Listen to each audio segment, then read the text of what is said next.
초기 자본금은 한 100만 원 정도면 가능하고요. 사실 뭐 노트북이 있다고 하면은 50만 원도 가능합니다. 해외여행 하시면서 일하고 싶으신 분들한테 강력 추천드립니다. 한 달 최고 매출은 약 3,800만 원 정도, 그때 순수익은 대략 1,500만 원 정도 가져갔었습니다. 해외 구매 대행 하면서 뭐 중국어, 영어 잘해야 될까 물어보면 저는 절대 진짜 못해도 된다라고 말씀을 드려요. 왜냐면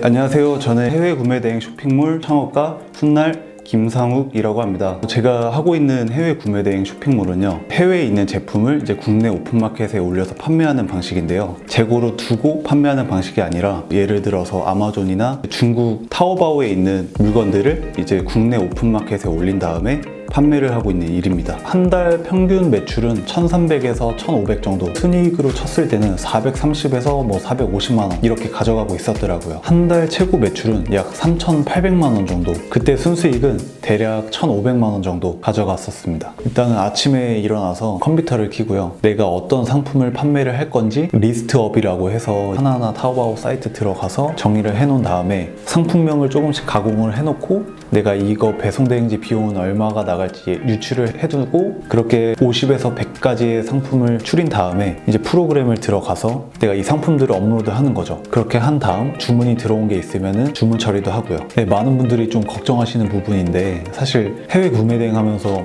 뭐 중국어, 영어 잘해야 될까 물어보면 저는 절대 진짜 못해도 된다라고 말씀을 드려요. 왜냐면 요즘은 지금 번역기가 너무 잘 되어 있어서 그냥 복사 붙여넣기만 하면은 똑같이 한국어로 번역이 돼서 나오거든요. 굳이 외국어를 못하셔도 상관없다. 중국 쪽으로 선택을 한 이유는 일단 중국이 제일 가깝기도 했고 배송비도 쌌고, 그 다른 나라 것도 구매 대행을 해본 적이 있는데, 미국이나 일본 같은 경우에는 이제 이런 공산품을 파는 게 아니라 거의 브랜드 제품이 많이 나가요. 그렇다 보니까 이제 다른 곳과 가격 경쟁이 그렇게 좀 차별화 있지도 않고, 일단 대표적으로 브랜드 제품, 또 이제 캐릭터나 지식재산권 상품들, 예를 들어 도라에몽이나 뭐 짱구 이런 것들 당연히 안 되고요. 그리고 이제 가스용품이나 전기용품 중에서도 몇 가지 안 되는 품목들이 있어요. 이런 판매가 불가능한 제품들은 관세청이나 통계청 또는 뭐 식약청에서 구매 대행 업자들에 대한 그런 자료들을 찾아보고 있습니다. 브랜드 제품은 일단은 구매를 할 수는 있어요. 근데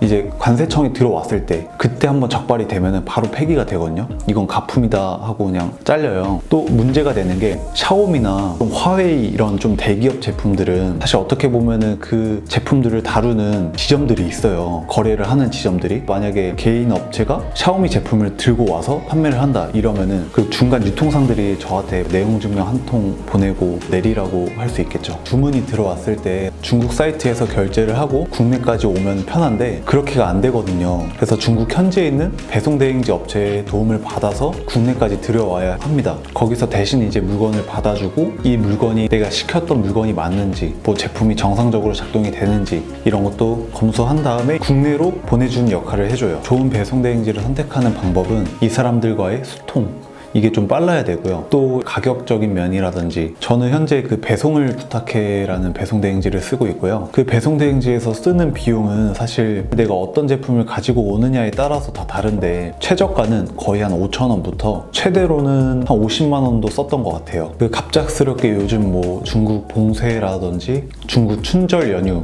이럴 때 배송이 좀 지연이 되잖아요. 큰 이벤트가 있을 땐 미리 고객님한테 얘기를 드려요. 좀 이러이러한 이벤트가 있으니까 좀 지연이 될 수 있다. 상품 가격은 업로드 프로그램에서 제가 원하는 마진을 넣으면 자동으로 가격식이 설정이 돼요. 마진율 한 25%에서 35% 정도 설정을 합니다. 대신 제품마다 무게가 천차만별이잖아요. 제품의 무게가 얼만큼 되는지만 내가 좀 생각하고 그 무게에 대한 비용만 집어넣는다고 보시면 될 것 같아요. 쇼핑몰들이 많은데 그렇게 큰 차이점은 없거든요. 근데 가장 큰 차이라고 한다면 물건 등록 개수가 조금씩 달라요. 예를 들어 롯데홈 같은 경우 요번에 최대 2,000개까지 그렇게 바뀌었거든요. 그러니까 이제 대량 하시는 분들은 조금 힘들어지신 거죠. 또 쿠팡 같은 경우에는 이제 중국어 쓰인 상세 페이지는 안 된다 해서 1월 23일부터 정책이 조금 바뀌었습니다. 사실 쇼핑몰 로직을 보시면 만약에 싸면 상단에 노출이 되고 이러지만, 쇼핑몰에서도 뭐 가격이 싸고 제일 잘 팔던 사람들을 계속 유지시켜둘 수가 없는 게, 그런 사람들이 계속 있으면 있으면 신규 인원들이 경쟁력이 없잖아요. 그렇다 보니까 그 최신 등록 점수라고 있어요. 최신 등록을 하게 되면 더 상단에 노출을 시켜줘요. 그렇다 보니까 저는 가격 경쟁을 잘 보지 않고 일단은 최대한 물건을 업로드하는 데에만 집중을 합니다. CS 하는 데에 있어서 조금 팁이라고 한다면 전화를 안 받는 걸 추천을 드려요.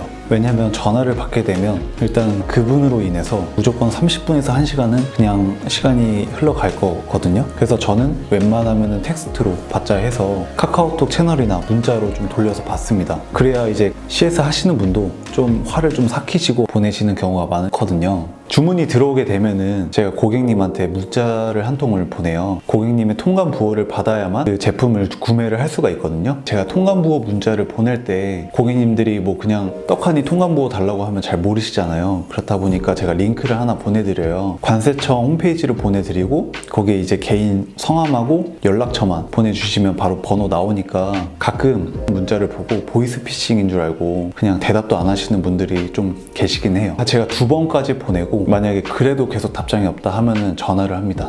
일반적으로 저희가 국내 위탁 사업을 한다고 했을 때 내가 10,000원짜리 제품을 가지고 와서 판매를 하면은 총 매출이 10,000원이잖아요. 근데 해외 구매 대행 같은 경우에는 내가 10,000원짜리 제품을 가지고 왔어도 실제 남는 순수익에 대해서 매출을 잡습니다. 그러니까 내가 만약에 10,000원짜리 팔고 3,000원이 남았어. 이러면 3,000원이 내 매출이 되는 거예요. 그렇다 보니까 이 부가세도 이 매출에 대해 10%잖아요. 3,000원을 팔면은 뭐 300원을 내겠죠. 그러니까 일반적인 도소매랑 해외 구매 대행이랑 그 세금 소명 자체가 조금 달라요. 그렇다 보니까 내가 만약에 결제한 내역 같은 것들을 잘 정리를 해둬야 돼요. 일단은 영수증은 이미 인터넷 기록에 남아 있으니까 상관이 없고 그 당시 내가 구매했던 결제 내역들, 상품명, 그때 환율, 그때 주문번호, 상품번호, 고객 이름, 연락처, 성함 이런 것들 금액들을 다 기입을 하고 보관을 하셔야만 합니다. 왜냐면 저희는 이제 일반적인 도소매업과는 다르니까 그 세금 소명 자체가 일단은 사업자 등록을 하시면은 처음에 간이가세자로 다들 시작을 하실 거예요. 간이가세자는 연매출 8천만 원 이하까지는 부가세를 이제 1에서 3%까지만 내는 제도라서 절세를 할 수 있지 않을까 싶습니다. 가장 크게 컴플레인이 있었던 때가 있었는데요. 그때 당시에 가구류였어요. 야외에서 쓰이는 가구류였는데 그 제품을 중국에서 국내까지 들여오고 난 뒤에 고객님이 받으신 거예요. 그 제품을 받았는데 이게 실이 조금 튀어나와 있고 까졌다 이런 식으로 전화가 왔더라고요. 그래서 제가 이 정도 상처 가지고는 사실 실사용에 대한 문제가 없으니 사용을 하셔야만 한다. 반송하려면 해외 반송 비용도 많이 나오고 뭐 여러 가지 잡다한 비용들이 나오니까 좀 양해를 해달라고 말씀드렸는데 너무 강경하게 나오시는 거예요. 도움을 요청을 했죠. 어떻게 해야 되냐 하니까 자기네들이 중재를 해주겠다고 했었는데 그냥 이거는 소비자 보호원으로 가라고 하고 근데 아직까지 연락이 없어서 물건은 지금 그 고객님한테 있고 저는 돈을 아직도 못 받은 상황입니다. 그런 돌발 상황이 있었을 때 알았으면 하는 그런 대처 방안이 있었는데 일단은 그런 큰 물건들을 배송을 할 때는 사전에 고객님에게 말씀을 드리는 거예요. 이거는 교환 환불이 되지가 않는다. 그리고 그런 미세한 스크래치나 이런 사용상의 문제가 없는 점들은 교환 환불 대상이 아니다라고 말씀을 드렸었다면은 조금 유연하게 넘어가지 않았을까 싶었습니다. 구매 대응으로 성공을 하기 위해선 꾸준함을 많이 갈아 넣어야 될 것 같다고 생각을 합니다. 계속 단순 반복적인 업무들이기 때문에 매일같이 꾸준함은 기본이고 구매 대응을 하시면 좀 좋을 분들은 자기가 어떤 걸 해야 될지 잘 모르겠다 이런 분들이나 온라인 쇼핑몰을 하고 싶은데 막상 어려워 이러신 분들한테 정말 추천드리거든요. 그리고 부업으로 뭐 배민 라이더라든지 쿠팡 이런 거 배달 말고 정말 온라인 쇼핑몰을 통해서 돈을 벌고 싶으신 분들 이런 분들이 좋지 않을까 싶습니다. 그리고 노트북 하나만으로 일을 할 수 있으니까 해외 어디서든 가능하거든요. 해외여행 하시면서 일하고 싶으신 분들한테 강력 추천드립니다. 나에게 창업이란 경제적 자유를 이루기 위한 하나의 수단이다. 군대 전역을 하고 나서 뭘 해야 될지 감이 안 왔었어요. 이 일은 사실 누구나 할 수 있는 일이기도 하고 그 고민을 가지신 분들한테 좀 해답이 되지 않을까 해서 이렇게 참여를 하게 되었습니다. 제 인터뷰가 도움이 되셨다면 우리 동네 CEO TV 구독과 좋아요 부탁드립니다.